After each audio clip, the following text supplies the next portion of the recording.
गोर लगै छी सब मिथिलावासी के। अखन काली पूजा छियै, एगो भगवती के गीत गाबि रहलहुँ हन। हे महारानी सिया काली के महिमा गमय पार। हे महारानी सिया गंगा जमुना साये माटी मांगाए बहे। महारानी सिया ऊंचकाए पीरिया बन बहे। महारानी सिया गंगा जमुना साये माटी मांगाए बहे।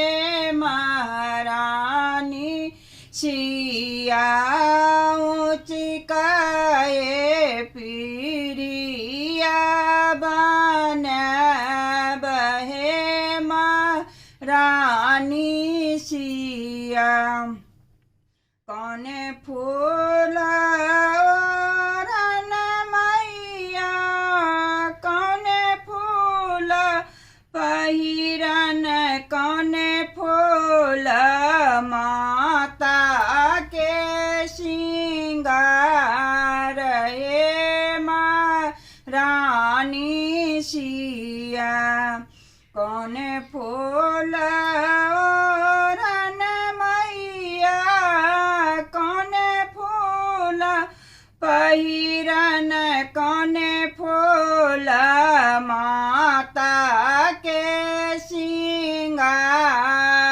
हे महारानी सिया बेली फूल ओढ़न माँ के चमेली फूल पहिरन। अरहुल फूल मैया के सिंगार।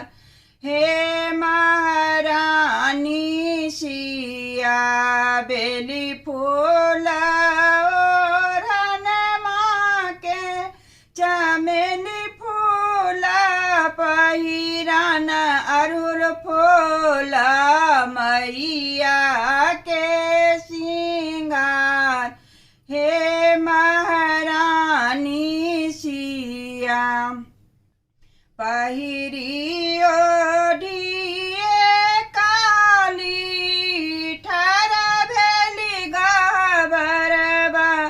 हे महारानी सिया पहिरी ओढ़िए काली ठार भेली गबर।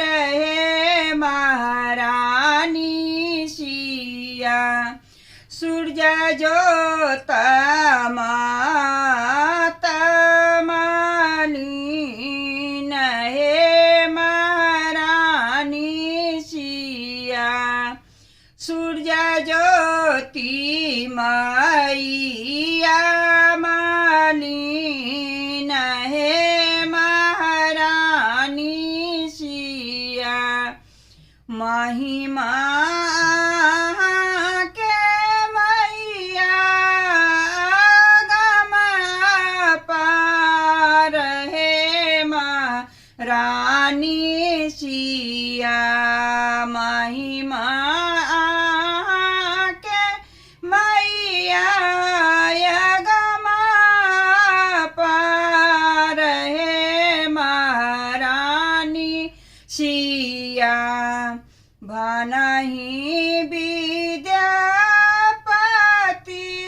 सुनु माता काली।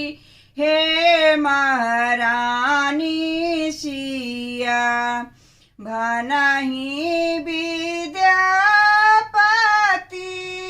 सुनु माता काली।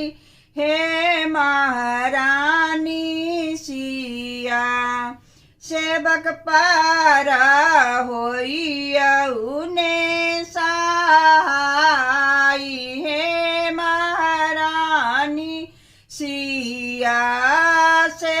पार होइयौ माँ सहाय। हे महारानी सिया अम्बे अम्बे जय जगदम्बे। हे महारानी सिया जय जयकार करई। हे महारानी सिया काली के महिमाय गमय पार। हे महारानी सिया